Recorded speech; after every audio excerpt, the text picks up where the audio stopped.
All right, I am Roger with group number 4, which consists of Natalie, T, Liz, Joe, and myself. Week 5, we've been tasked with study 1, part B, and y'all are familiar with the prompt, so let's begin. Part B is the approach. Question is, how will you measure the expected effects of awe on the self model? So what are the changes that we're anticipating? We're anticipating awe to change the model of the self, presumably through DMN, default mode network remapping. So how are we going to measure that expected effect? We're going to measure it using bold fMRI. Those tests will be performed sober during resting states as well as sober during task-focused states.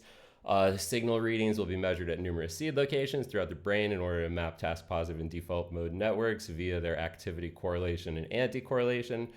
So those correlations are drawn using an equation Dr. Banks writes on the whiteboard during lecture. And then resting and task-focused states are measured again, but this time while the participant is under the influence of a psychedelic, let's say DMT, so psychedelic-induced awe or mythical state, however you want to phrase. So how do these readings differ? Have borders separating the default mode network and task-positive network, actual gray matter physically moved? Are less active regions of the DMN now more active? Are neurons which were once anti-correlated now correlated? Yeah, so those are just some questions, but what are your expected results? During awe, we anticipate lower DMN activity, although higher total brain activity, higher TPN activity during rest as well. Neurons of the DMN, which are often quiet relative to other parts of the DMN, may now be louder. Relatively, neurons which were once anti-correlated may now be correlated with one another, or at least be active simultaneously. So we anticipate greater activity in TPN versus DMN during both the psychedelic states. Salient network, yeah. Next question, what changes do you expect in brain activity underlying self-referential processing following the experience of awe? So we kind of already answered this, but we expect self-referential processing, aka the default mode network, to look different. This could manifest as a lower threshold, being able to switch out of the default mode network back to a salient or more task-positive one.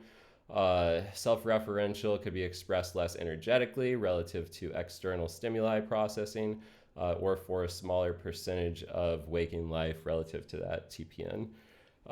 We could also, maybe most astonishingly, witness an actual different physical mapping of associated and frequent connections, where once anti-correlated neurons are now correlated. Are the results different for positive versus threat awe? Yeah, probably.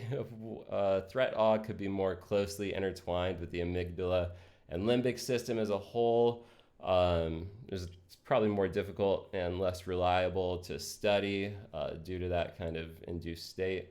Threat awe could maybe more reliably be interacted with using MDMA in conjunction with a traditional psychedelic like LSD, psilocybin, or DMT.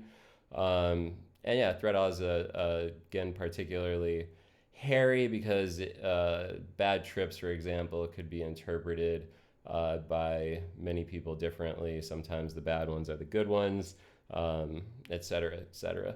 Yeah, I think that's about it. Thank you so much for joining me.